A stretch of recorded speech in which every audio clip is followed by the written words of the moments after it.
Grace to you all this morning and peace from God our Father and from our Lord and Savior Jesus Christ. How many of you, show of hands without feeling embarrassed, if you don't put your hand up, there's no judgment. How many of you have heard this story from Matthew's Gospel before about the disciples being in the boat and Jesus coming to them across the water? And Peter saying, how many of you have heard this story before? I'd say most of you, yeah. And those of you who haven't, it's pretty wild, isn't it? It's a pretty wild story.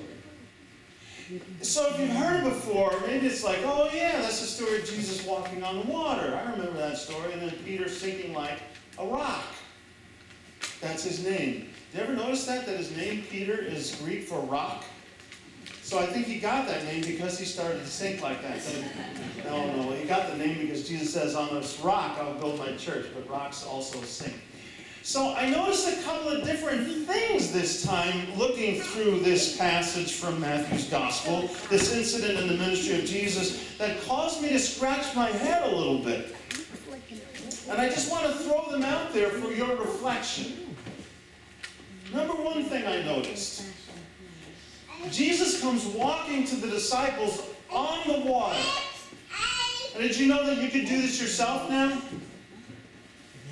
An entrepreneur businessman in Israel has constructed a glass walkway just on the surface of the Sea of Galilee.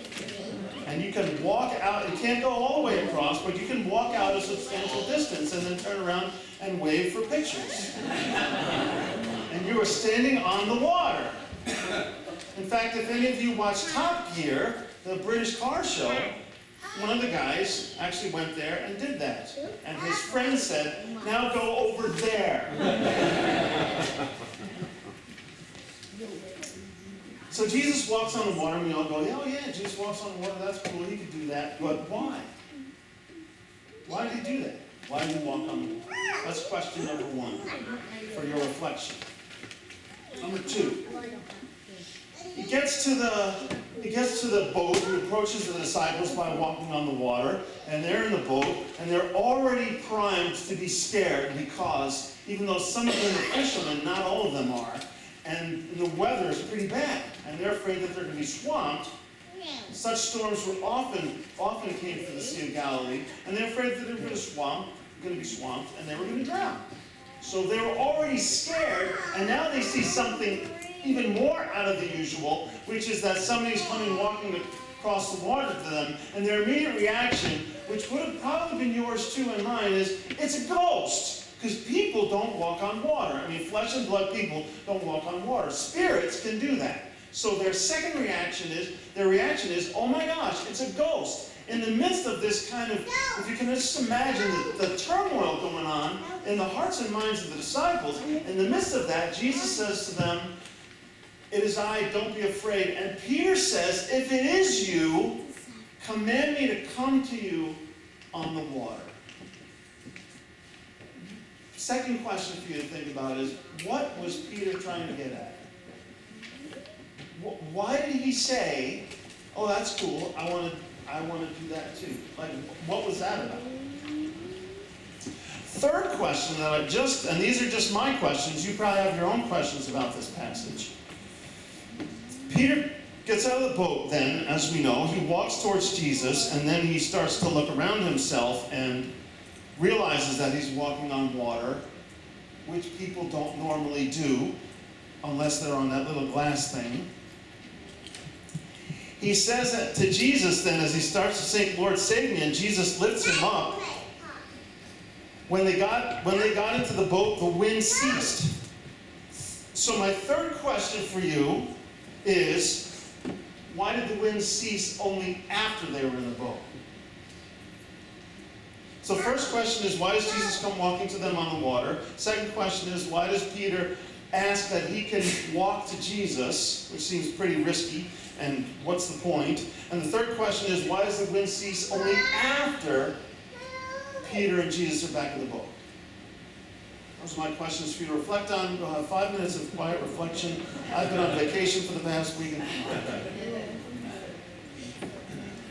I have some preliminary answers, but I'm wondering kind of where you're thinking right now. Like, Maybe you're thinking none of this really matters, that those questions aren't my questions, and that's okay too. You probably have your own questions that you bring to this story of Jesus. You have a thought, good. Which is that in the midst of turmoil, confusion, and terror, if you look, Jesus is there. Mm-hmm. And so he's a comfort in the midst of the story. But we have to believe and we have to see it. Okay, so what happens to Peter? Peter gets out of the water and feels fear once he realizes how dangerous it is and loses sight of the faith that God saved. Great. I don't know if you all heard that. But what Robin was saying was that in terms of turmoil, if you see Jesus, if you look for him, he's there. But if you're not looking for him, you might miss him. And that's what happens to Peter. Right? Yesterday, last night, just before I went to bed, today, Pinecrest begins, and lots of messages fly back and forth as we get ready for this 1 week wonderful ministry. So yesterday, last night, just before I went to bed, I wanted to check Facebook to see if there were any messages that I needed to be attentive to before I went to bed. 5 minutes, right? Exactly, y'all are on Facebook, aren't you? It's never 5 minutes on Facebook. Somebody posts a funny video about a dog doing something really funny, or somebody else says something else, and all of a sudden, half an hour later, you're like, oh, I was just going to check for 5 minutes, and now I'm lost in the great cyber wasteland of Facebook. This happens to many of you, I can tell by your chuckles and reactions. I just wanted to check to see if there was anything I needed to be especially attentive to. I got distracted. I got lost. I was looking at all kinds of other things until Marianne came and said, I thought you were going to bed. I thought I was too. We get distracted. There's too much that takes our focus off of what really matters. Isn't that true? One of the best things about being on vacation the past week and a half, I didn't have cell service. I didn't even bring my phone with me because it's not an international cell phone. Oh my goodness. I experienced so much peace. It was unbelievable because the phone goes off and immediately, I don't know what this is, right? I think the issue with cell phones is that on a certain level, they play right into our desire to feel important. Oh look, I got a text. Somebody really cares about me. Until you read the text. Right? Oh, I got an email. That's cool. I have to read it right away. Wonderful. I didn't know that drug would help me lose weight. We just get so attracted to those things that we're easily distracted from whatever task we have at hand. Peter gets distracted. There he is. He's walking on the water, amazingly, and his focus is on Jesus. And he's okay. But when he starts to look around himself, he gets a little distracted because the wind is high and the waves are very strong. Then he wonders, what does he wonder? I imagine that what he says in his mind just before he starts to sink under the water is, can I do this? He says, can I do this? Which those of us standing on the shore are like, no, of course you can't do that. People don't walk on water unless Jesus helps you to do it. Then you can. But if you ask the question, can I do this? The answer is no. Which is the answer that Peter gave himself. When he saw the wind and the waves and said, can I do this? The response was, inside his head, no, I can't. So what am I doing here? Straight down. This is exactly the story of our life of faith, is it not? When I start doing things that I think are good and positive and I want to make a change, I want to be that person who can make a difference in other people's lives. And if I ask myself in the midst of that, can I do this? The answer is no, I can't. Because what people need in terms of a life of faith is not me, frail, fallible, limited, self-conscious. What they need is the God we represent. So in that life of witnessing and being a disciple of Jesus, why would you give him anything less than Jesus? That's a question I have to ask myself over and over and over again. Remember one time I was going to visit somebody in the hospital, none of you, by the way, just so that you know. And I thought, I had gone to the hospital and looked at the census, and there was a person there. And I thought, oh, do I really want to go visit this person? I said it was none of you, okay? The person had been a bit of a thorn in my side from time to time. And I thought, yeah, I'm going to go and they're just going to give me more grief. It's not really going to be something that's beneficial and wonderful and helpful. We're not going to have a God moment together. I don't know. Maybe we will. So instead of going up to their room, I went to the chapel and I prayed about it. Now, sometimes if you're a person of prayer, you might have had the same reaction that I had. I wish God would give me a little more information sometimes, right? Because what I wanted to know was if I went to visit this person, in fact, A, would it accomplish what I hope to accomplish? See, I'm walking on water, right? And would it be meaningful? And so I prayed to God. I said, God, what should I do? And God said, go. A little more information, please? No, all I got was go. So I went. The visit was miserable.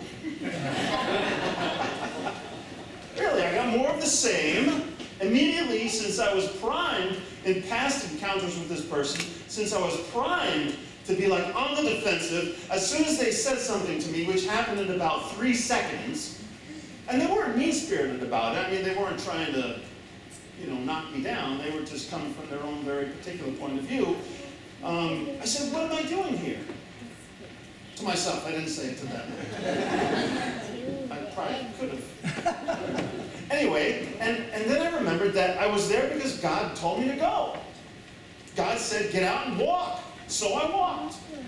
I didn't own the results of that visit. I don't know what happened afterwards. Was the person honored because I was there? Did they think about it afterwards? Maybe. That's not my responsibility, right? I showed up because God said go. Now, I could have and wanted to say, no thanks, maybe tomorrow. But it's really hard to resist when God gives a pretty clear instruction without details. Go. I could have gotten distracted. I could have met somebody else in the hall at the hospital or any number of things. Could have pulled out the cell phone and seen that I really needed to go get this thing that was on sale right then. But I didn't do any of those things because I felt called by God to go and do what I was called to do.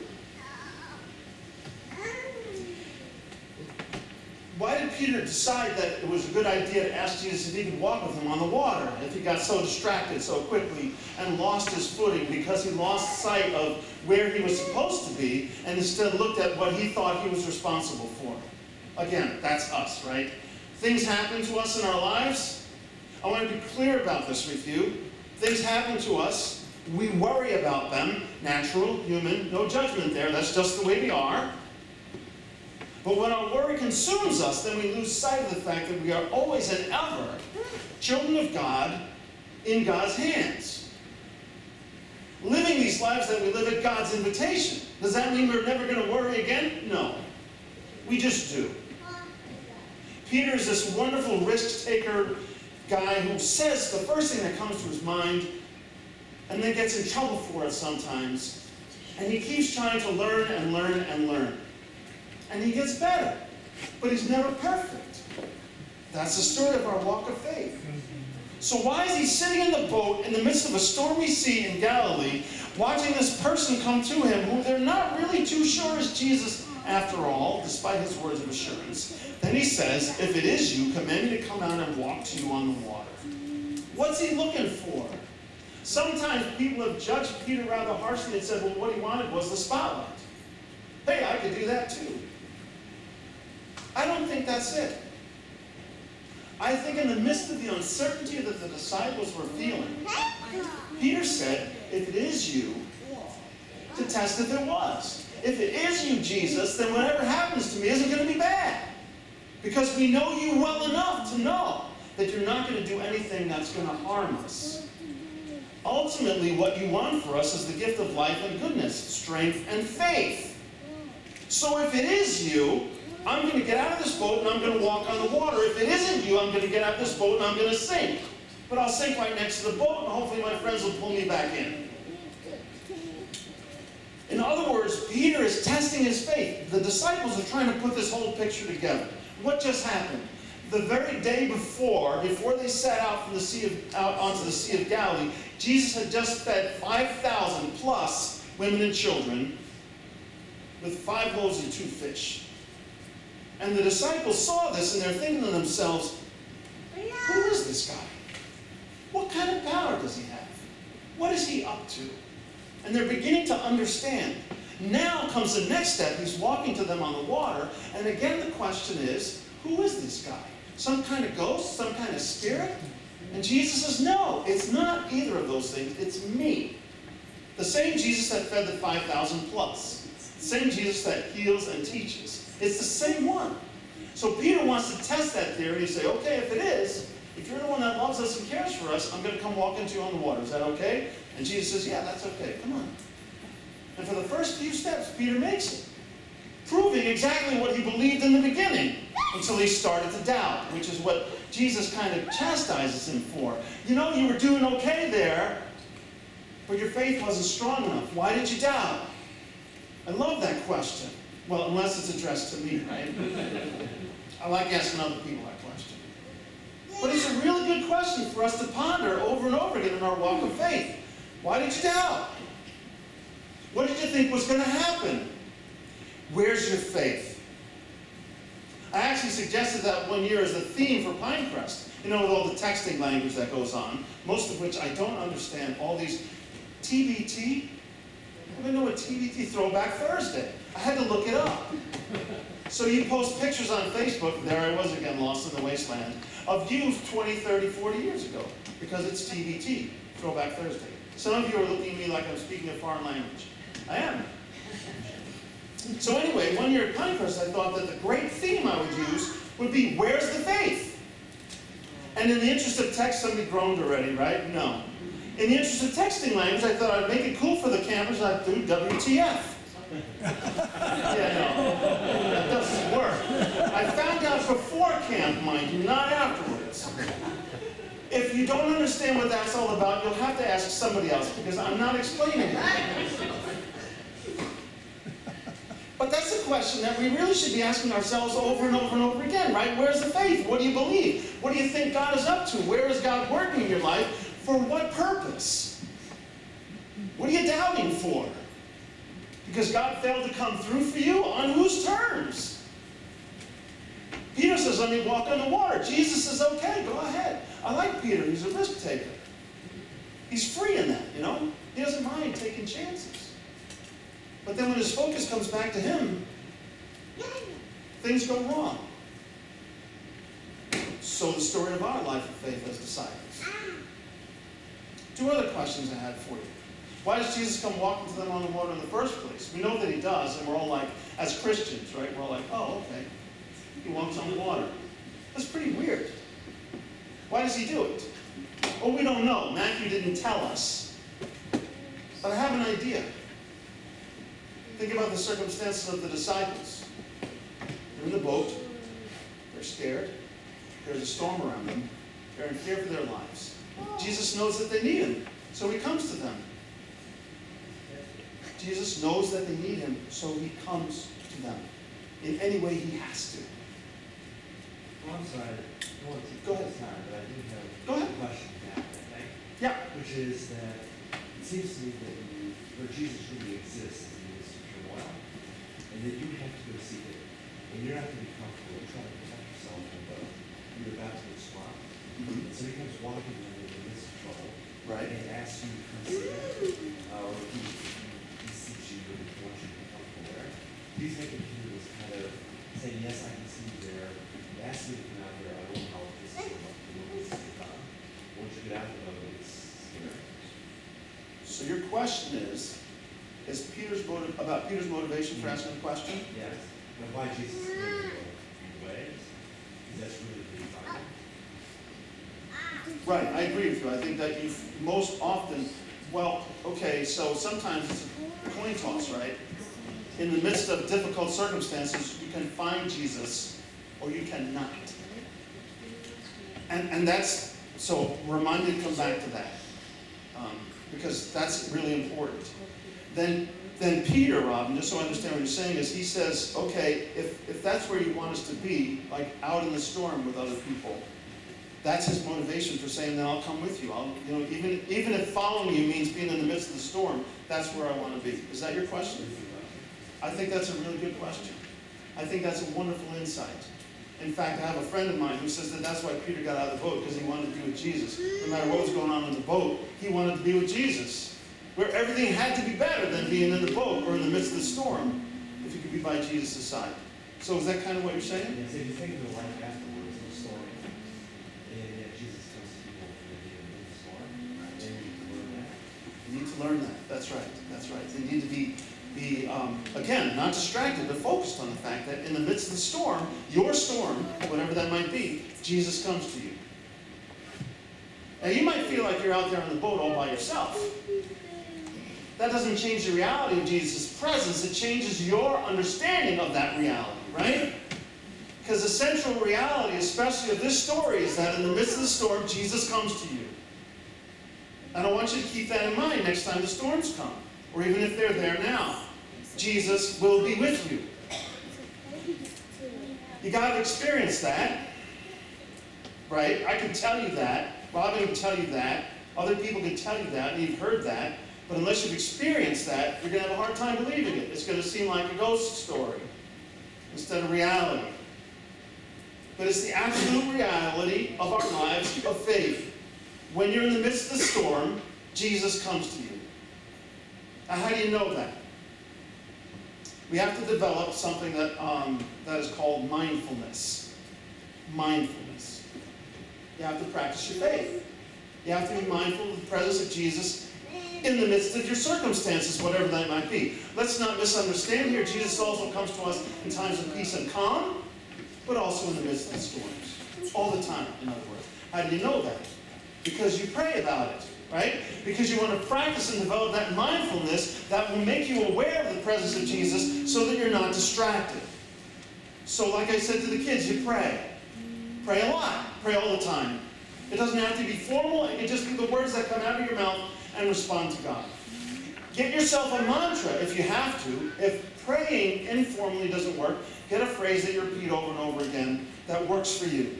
I kind of like what Peter says to Jesus. He says, Lord, command me to come to you. That's not a bad mantra, right? That's not a bad thing to repeat over and over when you're in the midst of struggle. Lord, command me to come to you. I just want to be with you. But get something that works for you.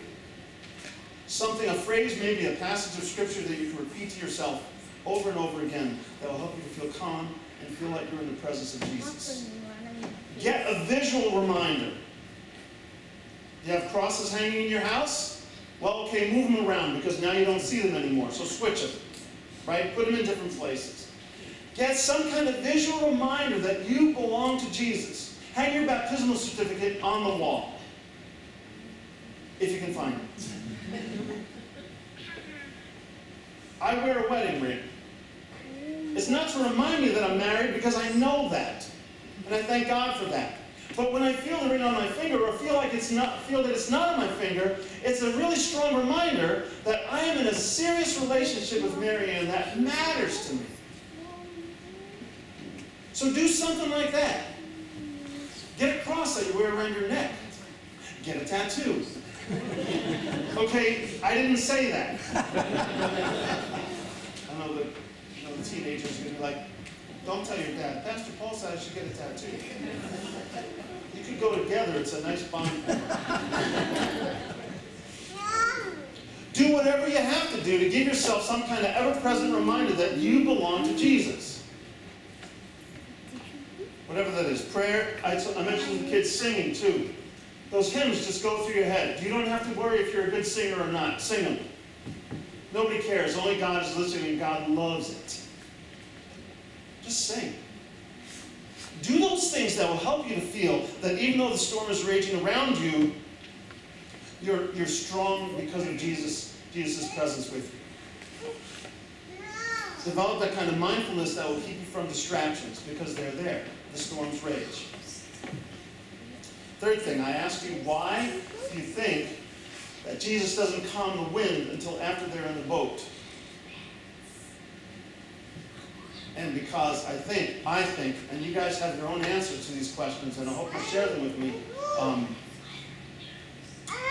I think the reason that Jesus does that is because the reality is that storms are there. Like it just came along, right? And the disciples are afraid. He says, okay, stop the storm. Like, oh, that was cool. That was easy. Peter wouldn't have had his experience, the disciples wouldn't have their experiences in the midst of the storm. And we know in our lives that God doesn't just make everything go away as much as we'd like God to do that. That's not reality. We struggle. The storms rage. The point is that Jesus is with us in the midst of those storms. And then eventually we get to a place of calm. And I don't mean eventually just heaven, I mean here and now. As we learn to trust more, depend more, rely more, find strength more from God. So we have this wonderful, wonderful story that you could read, and I hope you read it over and over again, because it reminds you about how powerful the presence of Jesus is in our lives if we will allow him to have that power in our lives. And that's a work in progress. So any other thoughts that any of you wanted to share on this particular passage or about anything that we've talked about so far? Anything that's kind of, you had a little ray of insight? No, we're good? One quick thought. Yeah. Peter can't swim. Peter can't swim. Fishermen were taught, they were never taught to swim. Really? Right. They read that one of the studies that they were afraid if the boat did go over, their boats would go over, the fishermen would rely on themselves that he could swim rather than to be there and save. Wait, I'm confused. So they didn't teach, they deliberately did not teach. They did not teach fishermen to swim because... When the boat goes over, you don't want to be by yourself. You want to be in a group. Oh, So they can swim it. I get it. And leave everybody else behind. So when you're sinking, it's... no. There are other boats around. When you're trying to stay alive, it's better to be with other people than to be on your own. Is that it? I like that. That's good. So Peter gets on the boat. Wow. Did you hear that? Bill said Peter gets out of the boat knowing he can't swim. So that's a real risk, a chance that he's taking. A lot of trust in it, which works for a while. Edna.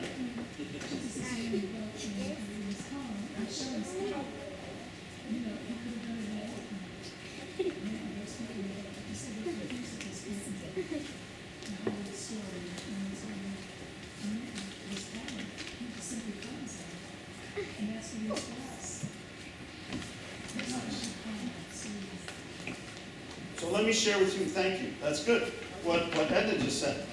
So he calms the storm once he's in the boat as a sign of his power. Once it's all over, calms everything down, right? And that's what he does for us. Calms the storm. Doesn't say you don't go through it, right?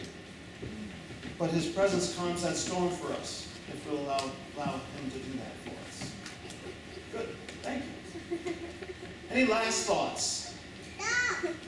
Okay. We will continue our worship. Thank you so much.